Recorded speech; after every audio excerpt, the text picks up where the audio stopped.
Satatan Satatana Shaktana Sheshakaya Prasrutana Sheshan Autsukya Mohara Kidanjakhana Yopurva Vaidyaya Namostu Tasmai. Sejam bem-vindas a mais um vídeo da série Vida Veda nos Samhitas, no canal do Vida Veda no YouTube. Meu nome é Matheus e hoje a gente vai continuar a nossa leitura do Ashtanga Hridayam Sutrasthana, capítulo 3, o Rutuchara Dhyayam. A gente está começando o capítulo de Rutuchara com algumas definições, né? E hoje a gente vai dar uma olhada nos shlokas número 5 e no shloka número 6. Já ver o finalzinho do shloka 4, né, que ficou faltando, mas o grosso vai ser hoje o 5 e o 6. E os shlokas, finalzinho do 4, 5 e 6, eles dizem o seguinte: Rutavo Dakshinayanam Varshadayo Visargascha Yadbalam Visrujatyayam Saumyatvadatra Somohi Balavan Hiyateravihi Megha Vrashtyani Laishitai Shantatape Mahitale Snigdhasche Hamla Lavana Madhura Balinorasaha.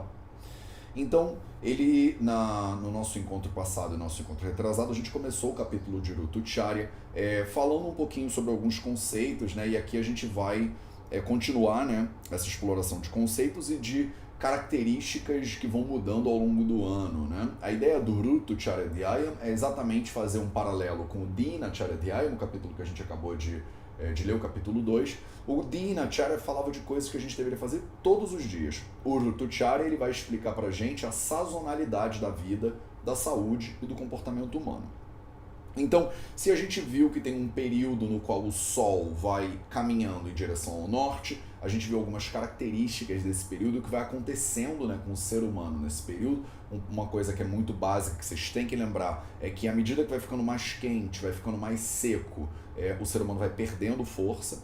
Agora ele vai começar a explicar o que acontece na outra parte do ano, né? Então a gente viu 3 estações até agora, e aí agora ele vai falar das outras. Então ele fala Hrutavo Dakshinayanam, as estações que são marcadas pela caminhada do Sol em direção ao sul. Dakshina significa o sul. E das estações que a gente mencionou lá, ele fala Varshadayaha. Então, a partir do Varsha e Adi, então Varsha, Sharad e Hemanta, a partir da estação chuvosa, que vem logo depois da estação mais quente do Grishma, como a gente viu, até o frio de novo, vão acontecer algumas coisas. Yat Balam Visrujatyayam Visargaha Cha. Então, essa época do ano, esse Dakshinayanam, a gente também chama ele de Visarga Kala, né?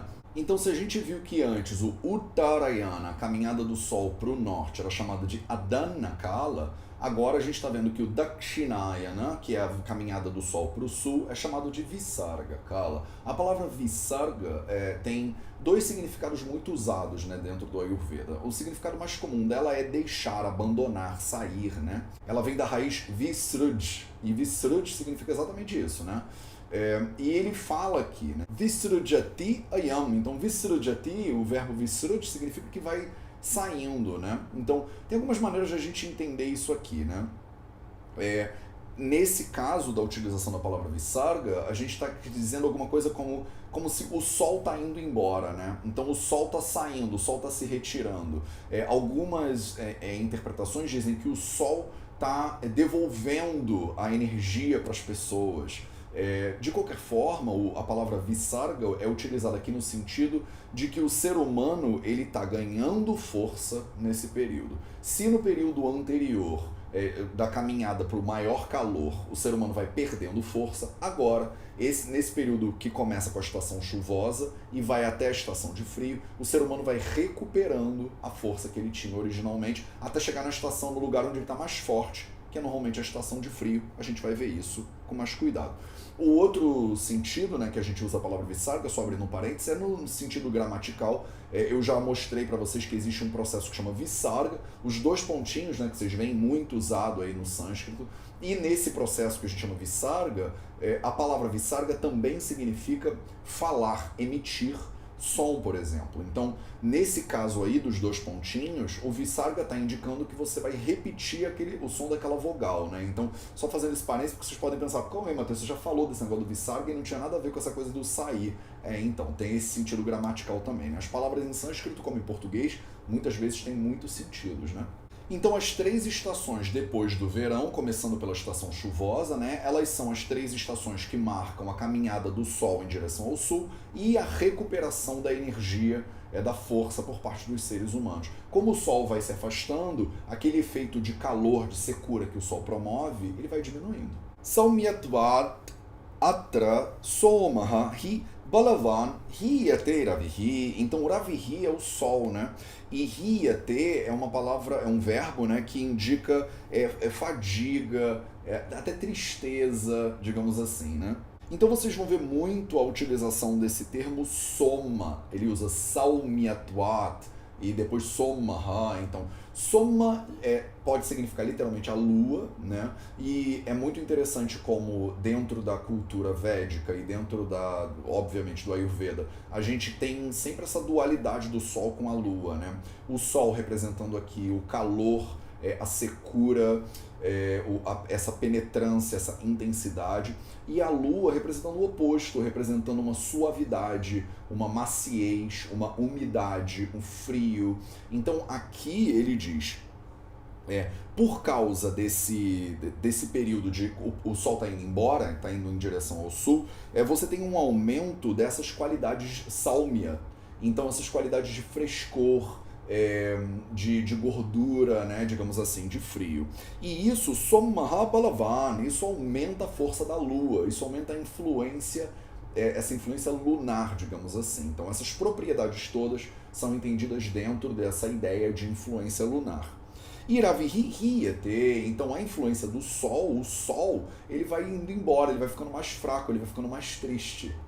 Porque a palavra riate também pode significar isso, né? Tristeza e tal. Então, é muito interessante porque percebam como isso ilustra mais ou menos uma dinâmica mitológica entre essas duas forças, né? Então a lua vai ficando mais forte, enquanto o sol vai ficando mais fraco, vai ficando mais triste. E isso ajuda as pessoas e ajuda os estudantes da Ayurveda a entenderem que dinâmica que vai sendo aplicada nesse período, né? Nesses rutus aí que estão chegando. Megha vrushtya anilaihi shitaihi shantatape mahitale. Então, por causa de megha, das nuvens, vrushtya, por causa da chuva, anilaha, por causa dos ventos, shitaihi, por causa do frio, Shantatape, Shanta, a palavra Shanti vocês conhecem, vai acalmando, pacificando, né, digamos assim. O tape, o calor, né? A palavra tapa, ela significa calor, mas ela também significa sofrimento. Então, é interessante porque esse período de calor, aqui na Índia, pelo menos, aqui onde eu moro, então, em Jamnagar, claramente é um momento de muita dor, de muito sofrimento humano mesmo. A gente não quer sair na rua. As pessoas ficam cada vez mais reclusas em casa. Elas saem até mais à noite, buscando aí, tá vendo, essa influência lunar, digamos assim. Só que agora você vai ter a influência das chuvas, você vai ter a influência das nuvens, você vai ter a influência do frio, você vai ter a influência desses ventos, e eles vão diminuir esse calor, eles vão diminuir esse sofrimento gerado pelo calor, Mahitale, por toda a superfície da Terra, por toda a Terra. Snigdashcheham lalavana madhura balino rasaha. Então, snigda, amla, lavana, madhuraha, rasaha, balinaha. Então, essas propriedades, esses sabores, eles ficam cada vez mais fortes nessas estações do ano. Então, nesse período, ele está fazendo aqui um paralelo muito claro, né? No shloka que a gente viu na semana passada, ele falou dos sabores que predominam nesse Uttarayana, agora ele está falando dos sabores que vão predominar no Dakshinayana. Então, snigdha é essa gordura, digamos assim, amla, o azedo, lavana, o salgado, madhura, o doce. Essas propriedades, esses sabores, rasaha, eles vão predominar, balina, eles vão ficando mais fortes nessa época do ano. Então, esse era o shloka que eu queria ler, esses eram os shlokas, né, que eu queria ler com vocês hoje. Vamos para o nosso minutinho de sânscrito. No nosso minutinho de sânscrito de hoje, eu queria ver a palavra Dakshinayanam com vocês. E na palavra Dakshinayanam, tem um elemento aí muito louco que a gente não tinha visto ainda, né? Então, primeiro vamos dar uma separadinha na palavra Dakshinayana, porque tem uma série de letras aí, de fonemas que vocês conhecem, né? Então, começa a palavra Dakshinayana com um D, Holland, mais um pequeno, né? E aí vem esse cara aí que parece uma clave de sol, né? Sei lá. E essa é uma das letras especiais que a gente tem no sânscrito que indicam a junção de duas letras. A gente vai começar a ver ao longo desse capítulo, que a gente já começou a ver, como é que as consoantes se juntam, né? Então vocês já perceberam que muitas vezes, quando uma consoante se junta com outra consoante, elas se alteram, elas alteram o aspecto uma da outra, digamos assim, nesse processo de junção. Tem algumas consoantes que alteram totalmente e ficam até irreconhecíveis. Esse cara aí é o ksha. Ksha é a junção do k Holland com sh Holland. Então, se você tem um k Holland e um sh Holland, quando eles se juntam, eles poderiam, você poderia pensar, o k, o sh ele só gruda no k, né? E ficaria bonitinho também. Mas não, surge esse cara aí que é desenhado como se fosse uma clave de sol mesmo. E esse cara é o ksha. Ksha. Ele é o K com o Sh cerebral. Não é Ksha, não é Ksa. Muitos lugares aqui em Gujarat, por causa da influência do Gujarati, quando eles pronunciam sânscrito, muitas vezes eles pronunciam Ksa, Ksa.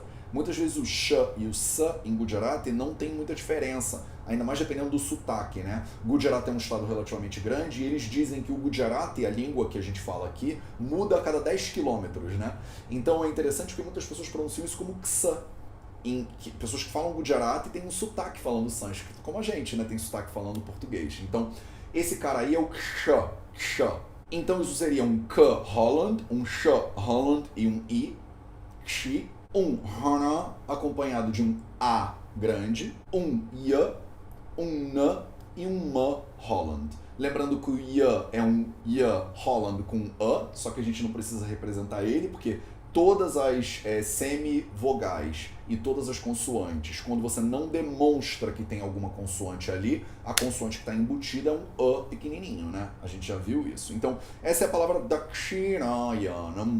E era isso que eu queria ver com vocês hoje, no nosso minutinho de sânscrito. Então, hoje, a gente viu como a caminhada do Sol em direção ao Sul, ela dá de volta a energia para os seres humanos que o Sol tirou quando ele foi em direção ao Norte. E os seres humanos reganham essa energia porque você tem uma prevalência de características sálmia, então mais suaves, mais frescas, mais oleosas, digamos assim. E aí você vai ter a predominância de alguns sabores e de algumas propriedades que são específicas e são opostas ao que a gente viu no sloka anterior. Então agora a gente já tem uma ideia da dinâmica do ano inteiro, mais ou menos. E é em cima dessa ideia que ele vai continuar aprofundando o nosso estudo ao longo desse capítulo inteiro. Eu aguardo vocês na próxima, então, quarta-feira, para a gente continuar essa leitura. Muito obrigado pela sua presença e a gente se vê no próximo vídeo.